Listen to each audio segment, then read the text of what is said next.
Hi, today we're going to talk about the third and final component of intrinsic motivation. And we talked in the previous two videos about mastery and autonomy. Today is the final part, and that is purpose. So as individuals working in businesses, we know that people have an intrinsic motivation that as a leader, we can help them to connect with so that it improves their engagement and improves their motivation and ultimately the performance for the business. So the third component of that M.A.P, the MAP, is the purpose. And when we talk about purpose, what we mean is connecting with people's reason why they do what they do. Simon Sinek talks about purpose and discovering your why. It's an absolutely critical component of intrinsic motivation. Understanding the reason why we do what we do at work and connecting to something bigger than ourselves, bigger than the organization, bigger than maybe products or services or our role, is what really helps to find fuel for motivation and engagement for employees and teams. And sticking with the same principle as I've covered in the last videos, three key things that you can focus on, either as an individual to help connect with purpose within your role in your business, or as a leader, three principles you can help drive for yourself and for your teams. The first principle in finding purpose is around how you, your organization, the team, and the service or experience you provide in the marketplace makes an impact. How do you make an impact beyond the product and the service that you are taking to your clients and customers? Think about the impact of what you do as an organization and the impact that has beyond your organization, your business. If you can connect with something that is either transforming a marketplace or changing the environment or doing something that actually makes a difference to the wider world, connecting with that impact will really help your team to drive purpose for themselves and for the business. And in a lot of the research, it shows that once you find what that impact is, there are two components to it.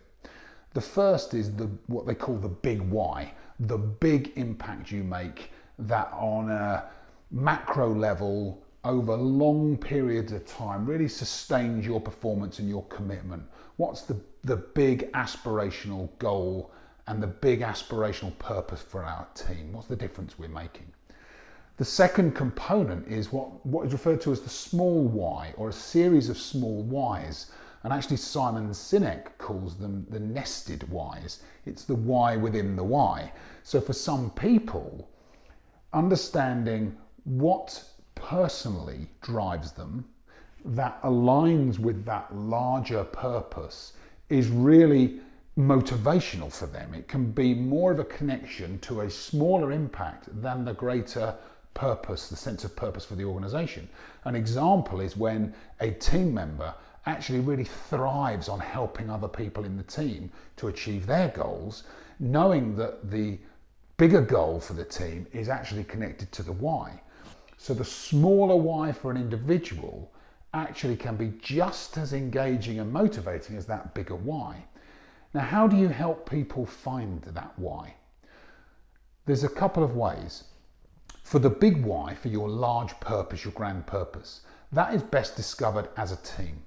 So help your team to understand what that means for them collectively to find the big why. And then individually, either yourself as a leader or your team members, if you are a leader, sit and talk to the people. Just understand what motivates them personally. What is the difference they are trying to make on a day-to-day basis that will help them to connect with a sense of greater purpose for their role within your team and within the wider organization? And if you can help people to find this and discover it for themselves, it will really help them to connect with their role, with a future for the organization, and the impact on stabilizing teams, on driving commitment, and on helping people to understand why they work for your organization. It can really make a positive impact right the way across your team. I hope that's been useful as a third component to intrinsic motivation. I would love to hear your comments. For me, this one is probably the most important out of the three, so pleased that we left it till the end. If you like what you've seen, please like it. If you've got any comments or if you've got experience of your own that you'd like to share, I would be delighted to hear it. If you would like help with your own teams in trying to find their mastery, autonomy, purpose, I would love to have a conversation with you. It's what I do day to day with my own clients. I wish you every success on your leadership journey. And in future episodes, we're going to look more deeply at coaching and coaching as a leadership style, because I'm getting a lot of questions about that through social channels and from my clients. So I'm going to cover that in the next series. And in the meantime, I look forward to seeing you on the next Leadership Success series from Focus for Growth. Thank you.